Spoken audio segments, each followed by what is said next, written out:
ओम श्री गुरुदेव दत्त. श्री स्वामी समर्थ. नमस्कार मित्रांनो, आपण मागील भागामध्ये दीपदान आणि स्नानाचे महत्त्व बघितले.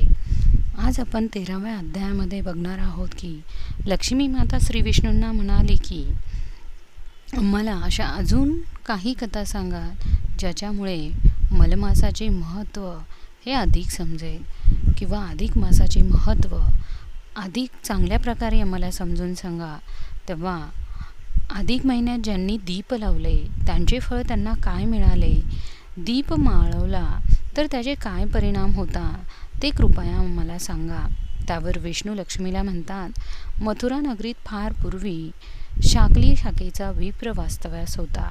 त्याला 2 भार्या होतात, एक विमला, दुसरी सुशीला.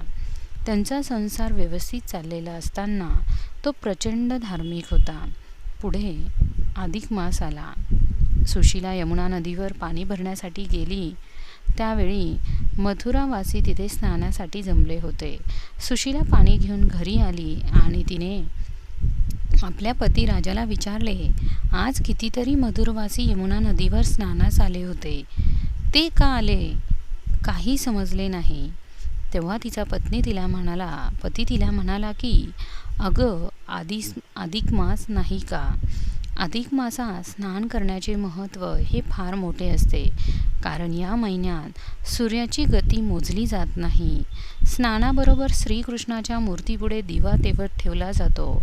त्याने भगवंत हा प्रसन्न होतो. सुशीला म्हणाली, मी महिनाभर अखंड दिवा तेवत ठेवू का? पतीने तिला होकार दिला. योग्य प्रकारे व्रत करण्याचा सल्ला देखील त्याने आपल्या पत्नीला दिला. सुशीला ही आनंदाने रोज यमुना नदीवर जाऊन स्नान करू लागली. पतीला सुखी ठेवून एका घाटावर दिवा स्थापन करून तो दिवा ती तेवत ठेवू लागली. तिचा हा नित्यक्रम सुरू असतानाच तिची सवत विमला मात्र मत्सर करू लागली. तिच्या व्रतात खंड पडावा म्हणून घरात कोणी नसताना दिव्यातील तेल ती काढून टाकत असे. जणू आपण काही केलेच नाही असे ती दाखवत असे. ती दारात येऊन उभी राहिली. सुशीला बाहेरून आली. दिवा विझलेला पाहून तिला खूप वाईट वाटले. तिने भगवंतांची क्षमा मागून दिव्यात तेल घातले. दुसऱ्या दिवशी शाकली व सुशीला बाहेर गेले असताना विमलाने दिवा विझवून तेलही काढून टाकले. सुशीलाने पुन्हा तो दिवा पेटवला. नंतर सुशीला घरात असतानाच विमलाने तिची नजर चुकवून दिवा माळवला. अशा प्रकारे विमला सुशीलाचे व्रत बंद पाडण्याच्या सातत्याने कुटील प्रयत्न करत होती. पण सुशीला मात्र न डगमगता न चिडता दिवा लावत होती. शेवटी ब्राह्मण भोजन देऊन तिने व्रताची सांगता केली. या व्रताने सुशीलाला पारलौकिक सुख मिळाले. विमला मात्र दुष्टकर्मांचीही फळे भोगावी लागली. तिची 3 मुले अकाली विविध कारणांनी मरण पावली. अतिविचाराने ती गलित गात्र झाली. वृद्धपकाळात अंध झाली. नरकात तिचे हाल झाले.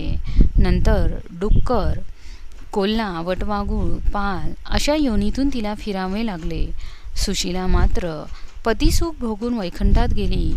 असा हा दीप अर्पण करण्याचा महिमा श्री विष्णूंनी लक्ष्मीला सांगितला. मित्रांनो, अधिक मासाचे अधिक महत्त्व जाणून घेण्यासाठी पुढील अध्याय बघा.